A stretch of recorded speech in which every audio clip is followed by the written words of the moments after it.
would say commodities are once again at the center of the global economic story, from gold and copper to cocoa and other agricultural products. In 2026, prices are being shaped not just by demand and supply, but also by geopolitics, inflation, currency movements, and a world that feels more uncertain by the day. Today, we'll be exploring what lies ahead for key commodities, how Nigeria's commodities market is evolving, and the role of Lagos Commodities and Futures Exchange in deepening, the market, attracting investors and helping farmers and businesses, manage price risk. Joining me for this conversation, we have Mr. Akin Akeredolu-Ale, is the MD, Lagos Commodities and Futures Exchange. Good to have you on the show, sir. Good morning. Good morning.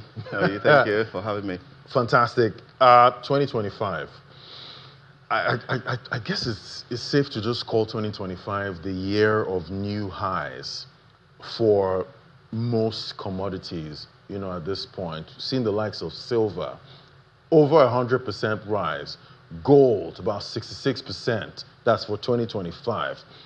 We're seeing copper, new highs, at this point for most of these commodities. And I'm wondering, who's gaining, who's profiting, from these trades at this point? Are Nigerians making this trade?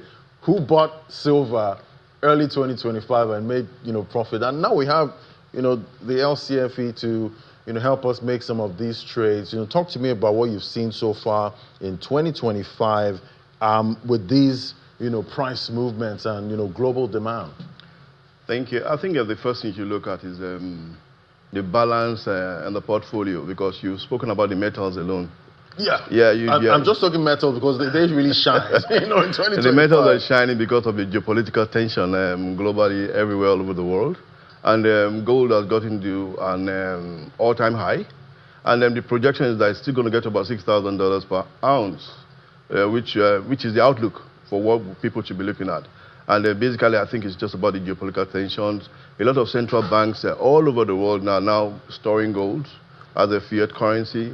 In Africa, some countries have made it a policy that they're going to have gold as the reserve currency there. And that is creating a heavy demand for gold. And at the same time, it's also creating a heavy strain on the ecosystem. That is the supply chain part of it.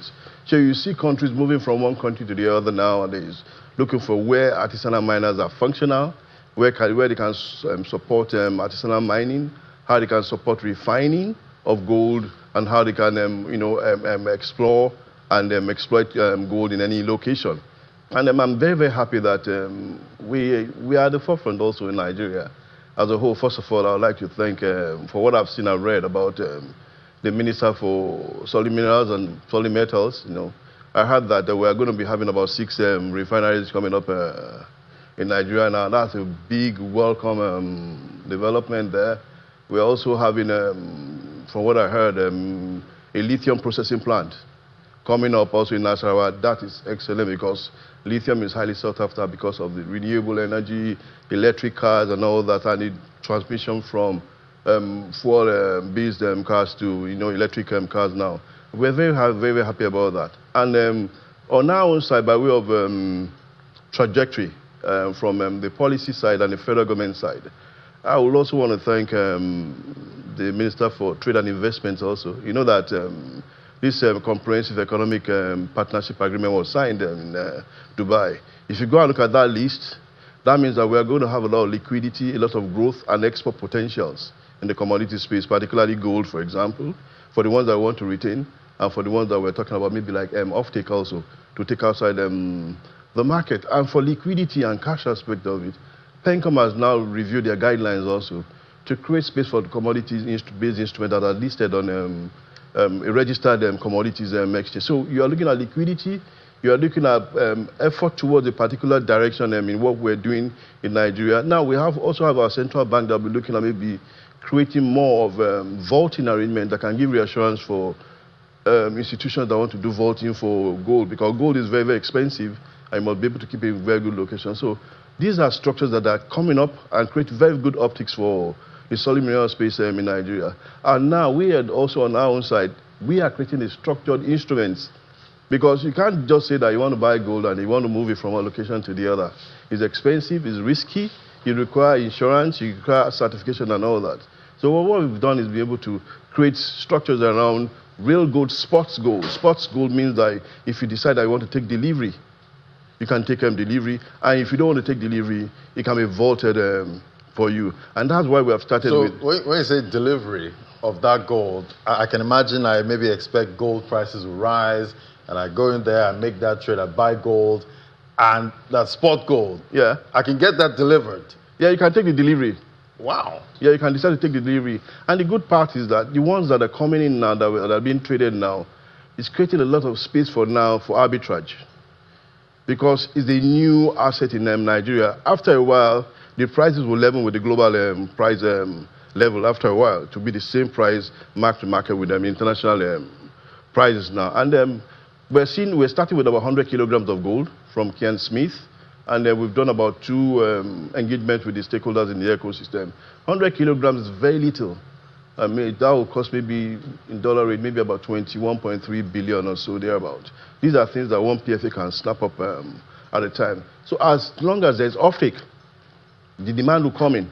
And at the same time, we're building that gold ecosystem in Nigeria, which will trickle down now to the artisanal miners in Nigeria. It will create commerce for them in Nigeria. And at the same time, the gold refinery that's proposed to be built in Nigeria now, the 6 gold refinery, will have a lot for us to, process within Nigeria and keep it as part of our own reserve currency. So what all you've mentioned right now, are they the silver bullet? Because we still have illegal mining issues at this point. Will it solve that problem? Because, looking at the price rise there for gold, in 2025, we've seen how that supported the Ghanaian economy.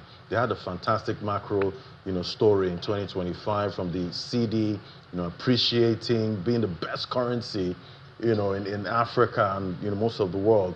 And we see the inflation rate dropping. They made a lot of money from gold in 2025. So how can we realistically have this kind of story? I think the difference between us and Ghana is that we are working on our own gold. Right. It's still under the ground. They've gone under the ground to take their own upwards. Right. And they're taking value. And that's why I'm happy that we are having these agreements like this comprehensive economic partnership agreement with that's just been signed. We'll be able to see more inflow of funds for exploration, to do artisanal mining, to support the artisans, to be able to evacuate. Because as long as those artisans don't have access to structured offtake arrangements, and structured finance to be able to do full-scale, large artisanal mining, they'll resort to the normal, small, everyday survival arrangement. And I think that now that we're focusing on gold in Nigeria, we're going to see more of a refinement of that. And that's why we are trying to create instruments for gold.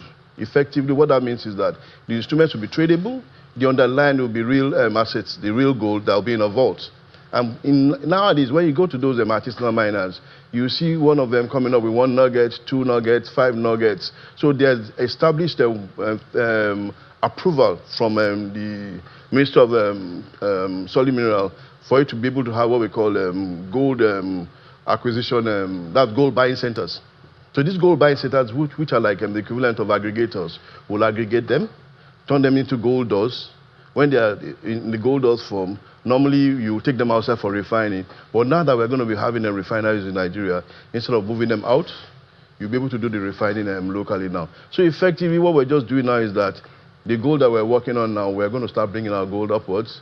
And then also we're going to start by letting people realize that it's possible. Do we have a lot of gold? We have a lot of gold deposits in Nigeria, a lot of it. Don't forget that Nigeria is a country that's a delta country. That is, that opens to the sea. So the gold that comes from Futajalon Island, the deposit over the years have gone all the way from Sokoto down, all the way to Kebbi to Ogbomosho, down to the, that's the way it works. So because gold comes from these Futajalon and all these sediments coming out from various countries. So we have a lot of gold in Nigeria. But immediately, at least to create the markets, the gold that is going to be traded is going to be bought from outside. And Nigerians will be able to buy gold. And the reason why we've decided to do this is to jumpstart that ecosystem. If you ask an average Nigerian that, if you want to invest in gold, where would you go? Even with all the noise that we're making at LCFE, people don't know where to go. Because I know our mummies, back then, they'll buy gold. They just go buy, necklaces and, all of that gold, and they keep it, the house. And they can also trade it that way. Yeah, I was at a forum somewhere that a very experienced banker, investment banker at a very high level, said one day that he compared his portfolio with his wife's portfolio, a housewife. Right. That was investing in gold. And the wife's gold she outperformed the investment banker.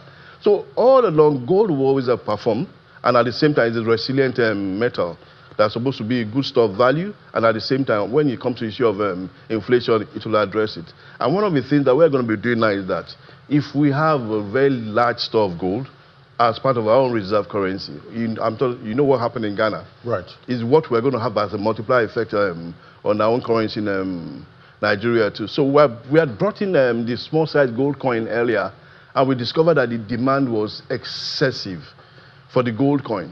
Was excessive. When the gold coin came in, it was trading at 42,000 per gram. It's now doing about 151,000 per gram, and the potential for it to go to 181,000 per gram is there. And what we have noticed is that people now come to buy the gold coin because there's an arbitrage space.